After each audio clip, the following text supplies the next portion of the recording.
Michael Steczkowski with MMA Diehards. I'm here with a very happy, victorious Pat Barry, HD that is. This is me. Big victory over Christian Morecraft. Talk about you were in trouble first round, already got 2 losses in a row. What was going through your head there knowing it could be 3? You know what? This is something I was able to block out. I didn't go into the fight thinking about the previous 2 losses. I go into every fight like as if this is my last chance. Every fight, no matter what. That's why I'm going to throw thunder. I'm going to throw thunder at people, no matter who it is, man. Whether it's 10 fight wins in a row, or if it's like 5, thank you, sir. Or it's like 2 or 3 losses in a row. It doesn't matter. I'm coming in with the same intensity. Doesn't matter. Now walk us through the actual knockout. Looked like you ducked under like a left hook. You came up with your own left, sent him reeling across the ring. Go through that sequence for us. 10 seconds before I threw it, I saw the opening for the left hook. He was biting on the low kick a lot because everybody expects me to throw the low kick. They forget I can punch too.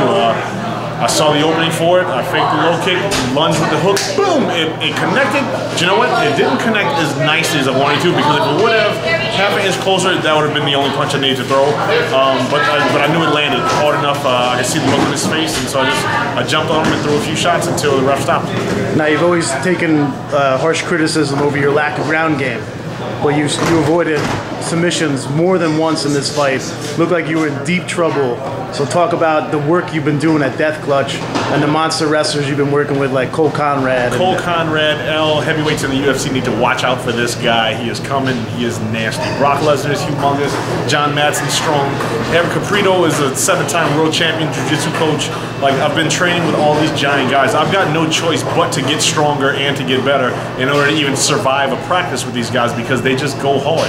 They hyper diet every practice, even when we're jogging. It's ridiculous. So I've had no choice but to get better, man. And it's coming. And you're able to remain calm and avoid trouble. We'll talk about that. I know you had said earlier that in the beginning of your career in MMA, you would get on the ground and you were really kind of anxious and had trouble scrambling. How are you able to remain calm in this situation now going forward? Is it just because of more experience? I guess it's just going to be more time on the ground, like in real live fights. Unfortunately, that's when I do hit the ground. That's when it's live for the first time. You can train all day and night, but if you're not in live, like doing it live, it's not as real. So I've hit the ground a few times in fights, and this one was the most I think I've been on the ground. And it's coming. I just have to keep reminding myself to just stay calm, relax, don't panic, don't panic, don't panic. Now, it's easier said than done, given in a real live fight situation. I was cool tonight. Maybe I won't be so cool next time, but I just have to keep my fingers crossed and keep doing what I'm doing.